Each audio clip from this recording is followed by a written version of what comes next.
Now, I've got to say as well, congratulations on the Grammys. Oh, That's coming up next year. Yeah, it's cool, isn't it? What's the American... This is me of all people, sorry. What's the... I just thought I'd put it on silent. Grammys, like, obviously you've been before. Is it an award show that's enjoyable? Because I guess looking at the European award shows and even the Australian ones, they look a bit more fun. The American ones seem quite rigid and stiff. I've never been to the Grammys. Oh, no? No, it's our first time. Well, I've heard it's very boring, though. Because it's just from me just then. Yeah, kind of very serious. Because there's no... there's 109... categories to get through, so I think excuse me, it's like 4 hours long or something like that. And you're kind of sitting in a normal kind of auditorium, in seats in a line, whereas like things like the Brits and the Enemy Awards, I guess stuff over here, you're at tables and there's booze all over the place and it gets a bit loose, and by the end of the show no one's even paying attention to what's going on. But I don't think it's like that. They've got so many awards as well. They've got like crazy awards like best DVD packaging by a Brazilian pipe orchestra or something. You know what I mean? It's like, well, that's a nice one to sit through with not a drink in your hand.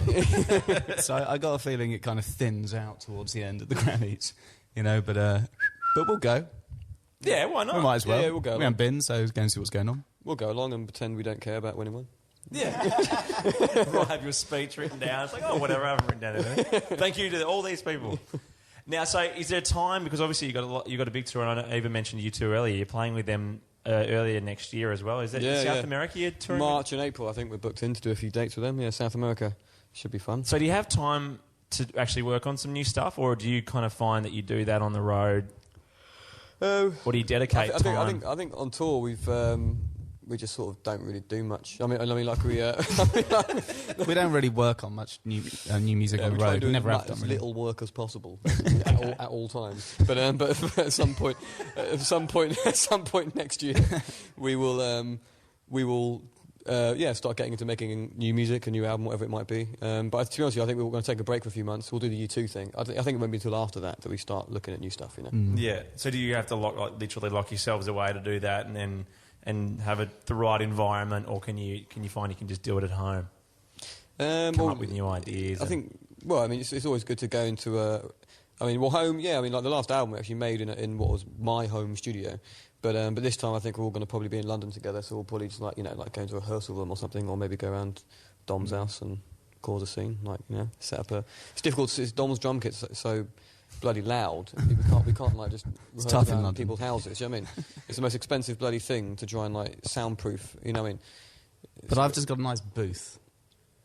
Where is it though? Los Angeles. Yeah. So you're all split up, are you? Or are you all at the moment we're all living all separately, all over the place. Like, I'm spending a bit of time in LA, Dom's in LA, Chris is in Ireland, he's moving back to London. But I think next year, that's what I'm saying, like next year after the U2 gig tour, we're going to all move back to London. Yeah. So that'll be easier to do work when we're all in the same place, Yeah, absolutely. Well, guys, look, I know it's nice to have you have time with me. I appreciate that. I know that you've got schoolies to hang out with and koalas to pat, so I appreciate the time. Have a great show tonight, and I know that the rest of the Tour Australia just love you guys, and the Resistance has gone bunter, as we say here. Bunter. That's a good word. Right. Oh, is it? Good. Cool. Bunter.